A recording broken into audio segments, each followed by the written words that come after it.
Well, hello, everyone, and welcome to the Gambling Parlor here on Dead Money Sports. Well, Merry Christmas and Happy Holidays to everyone out there. I hope you're enjoying the holiday games, spending time with your family and friends, unwrapping gifts, enjoying great food, watching some sports, and just enjoying this holiday season. For here in Lake Tahoe, I got the background here with the snow and the Christmas display. But as you can see here, if I flip this camera around real quickly, you can see on the balcony there we've gotten about 10 inches of snow since last night here in Lake Tahoe. And there's more on the way. So I'll be indoors watching sports all day and staying safe myself. But we are here for the Week 17 NFL contest show. Dead Money Sports is officially eliminated from the money this year. Unfortunately, the last 5 weeks have just been horrendous. 4 weeks in a row, 2-3. Last week, 1-4. 5-10 in the fourth quarter, and 41-39. Just a terrible, terrible end of the season. But I can only have myself to blame for it. I hadn't been putting in the time, watching film and watching the games the way I should have been. And it's something I need to adjust for next season, because I know as the season progresses, the 18-week season, you tend to slack off, especially if you're doing well. People will not put in the time, and I know I find myself in that same situation. As the holidays approach, you kind of get preoccupied with other things, and you feel like, well, I know what I'm doing. I've been picking winners so far, and, you don't put in the time to actually evaluate these teams properly. So something I'll be working on for next year. But I do have my 5 selections for this week, trying to finish out the Circa contest with the best possible record as I can. So definitely trying to put the best picks I can in for the contest. To try to get myself at least a 5-0. I've only gone 5-0 once this season, but haven't had an 0-5 either. Came close with that 1-4 last week, but it is what it is. You win some, you lose some. I really feel like that Denver game, when they gave up the field goal in the last seconds against the Raiders, was a real gut punch for me, because that took what would have been a winning week at 3-2 and turned it into a 2-3, and it's been a downward spiral ever since then. But we're going to get into Week 17 and the selections that I like for this week. I did put out some picks for the big games we've got this week, the ones that actually have playoff implications. So those are available here on Dead Money Sports. In the short section, have the early lines show up where you can see what I liked on the overs, unders, and the sides in each game. A lot of those lines have shifted dramatically, though, so the lines that were available on Monday may not be available now. I know, especially with the totals. Several of the totals that I liked have either moved up when I like the over or moved down with the under, so those numbers may not be available anymore. But let's get into these 5 selections for Week 17 of the Circa Million contest. My first one is going to be the Houston Texans plus 1.5. I mentioned it in the short clip that I made for this particular game.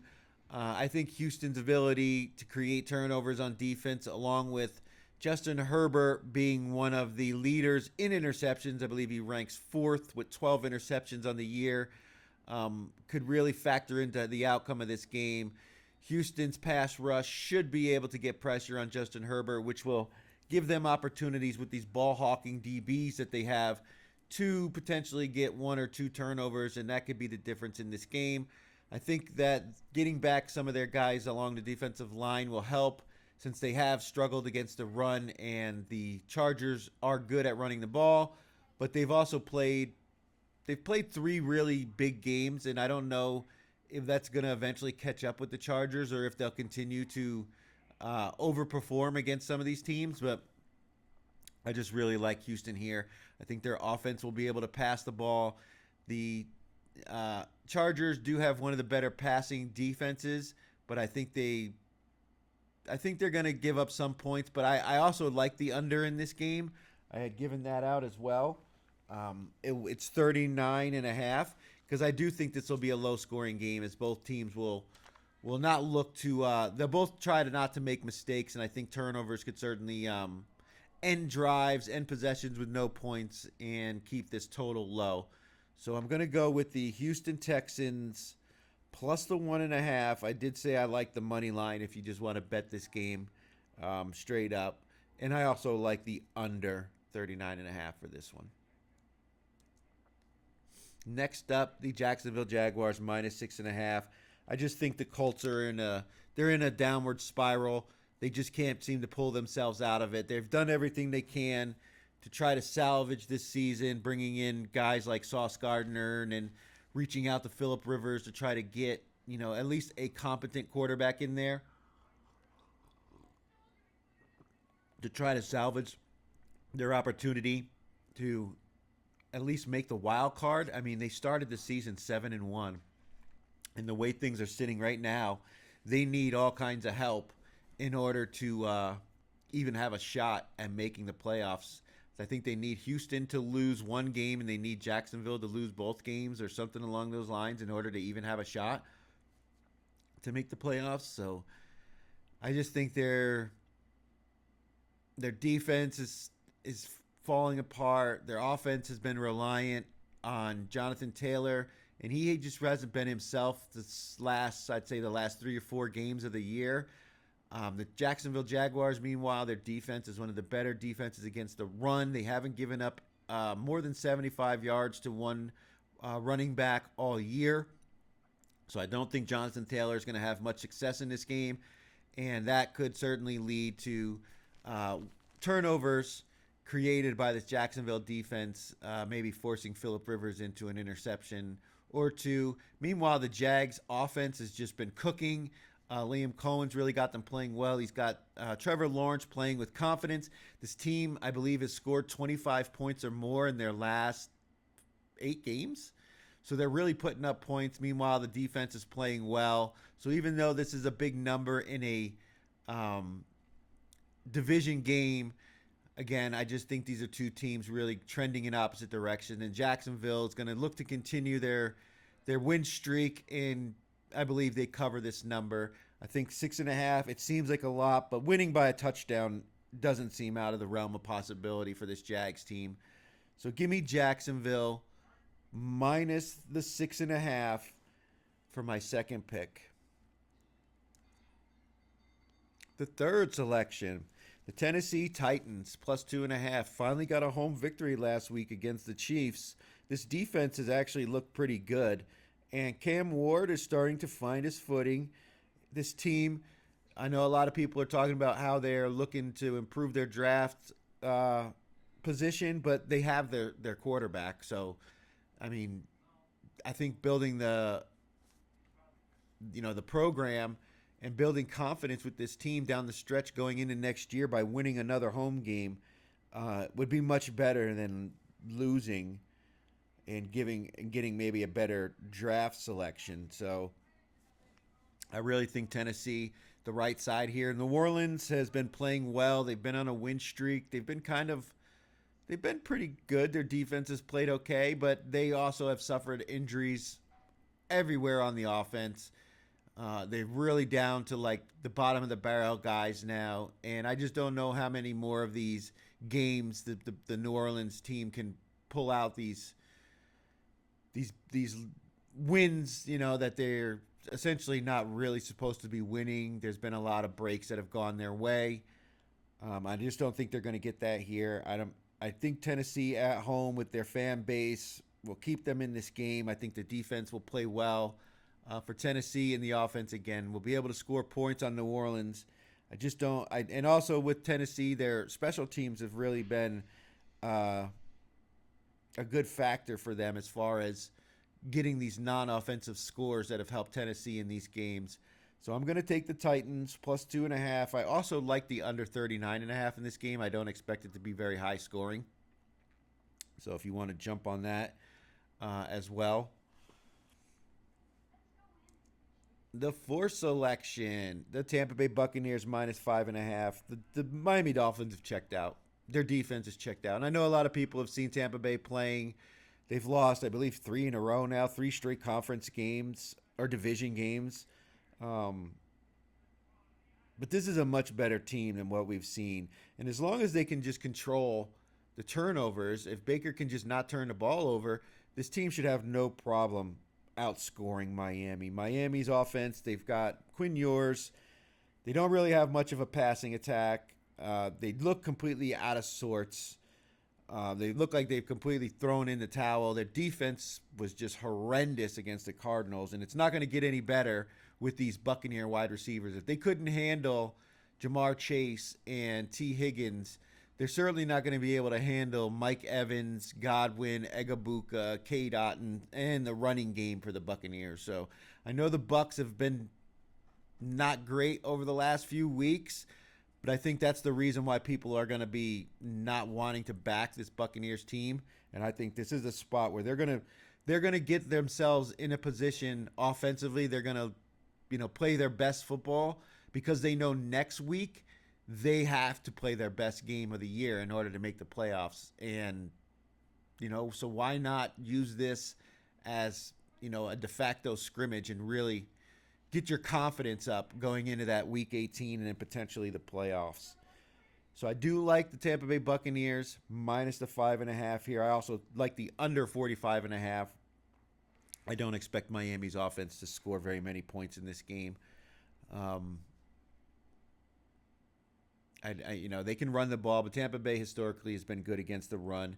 Todd Bowles is going to have his defense come ready to play, and I think they're going to take Tampa Bay is going to take Miami out of that run first game script because they're going to get out to a lead and force them to have to throw the ball. So give me the Bucs minus the 5.5 as my fourth selection. And the fifth and final pick for week 17 of the Circa Million contest is the New York Giants minus 1.5, taking on the Raiders in Las Vegas. New York Giants and the Raiders. The loser of this game gets the number 1 pick. Well, the New York Giants already have their franchise quarterback in Jackson Dart. So tanking for the number 1 selection to draft a quarterback is probably not going to be in their strategy, while the Raiders will 100% be looking to lose this game so they can draft a quarterback to replace Geno Smith. Because Kenny Pickett obviously wasn't the man because they put Geno right back in, and Geno's been terrible all year. So obviously they don't have much faith in him. They don't have much faith in the other guy, Aiden, whatever his name is. And then Geno Smith has just been a complete bust of a signing by the Raiders. New York defense is still halfway decent. If you saw the Raiders, they're sitting Brock Bowers now. There goes one of their best offensive pieces. They looked kind of good against Houston's defense last week, but again, I think Houston, one, the injuries along the defensive front made them vulnerable to the run. Two, I think they may have been looking ahead to this week's game, and they kind of overlooked the Raiders. They still got out with the win, but it was a much closer game than many people expected. I want to believe it was 13.5 was the line in that game, and Houston win by 3 points. So a lot of people saw the game last week with the Raiders, and they're going to look into it and say, oh, look, they figured it out. No. Their offensive line sucks. Their defense sucks. They got one good performance out of Austin Gentry in that offensive line last week, but I don't think they'll reproduce that against this Giants defensive front that has good players. I mean, they have good players. They haven't played up to their preseason predictions, but they're still good, and they've got players on offense to score points. I think Jackson Dart, they're protecting him. They're not throwing the ball a lot. I think they only threw the ball like 10 or 12 times last week. They're running it, and that's a way to exploit this Raiders very weak defense. They don't have depth at any of their positions. They lack depth in the secondary. They lack depth in the defensive front. So they're just not built to win this game, and it's in the best interest of the Raiders to lose this game and solidify themselves as the number one pick in the upcoming draft. So give me the New York Giants minus 1.5 as my fifth and final pick in week 17. So we have the New York Giants minus 1.5. The Tampa Bay Buccaneers minus 5.5 going to Miami to take on the Dolphins. We've got the Tennessee Titans plus 2.5 at home taking on the New Orleans Saints. I think the Tennessee Titans are looking to win another game at home and go into the offseason on a hot streak. Jacksonville Jaguars minus 6.5. This is just the story of two teams going in opposite directions. The Jags are very good against the run, which is what the Colts are going to try to do, which could force them into relying on Phillip Rivers to throw them to victory, and I don't see that happening. So give me the Jags minus 6.5. And finally, the Houston Texans plus 1.5. I think they get maybe one or two interceptions off of Justin Herbert. That's going to be the difference in this game. Nico Collins should have a good game against this pretty stout Chargers secondary, but as long as they can protect CJ Stroud and he doesn't turn the ball over, they don't have fumbles. If they don't turn the ball over, Houston should win this game. Well, those are my 5 picks for week 17 of the Circa Million contest. I will be live streaming right here on YouTube during the Denver Broncos Kansas City Chiefs game, as we will have the live stream for that one and the selection show for not only the for the week 17A of Survivor in the Circa. We'll be able to see who is still alive after the first 2 games and who has anything riding on that Denver game. But to everyone out there, I hope you're enjoying the holiday with your family. Be safe if you're in a place with inclement weather like I am. Be sure to enjoy this football. We don't have much of it left. Spend time with your loved ones and take care of yourselves.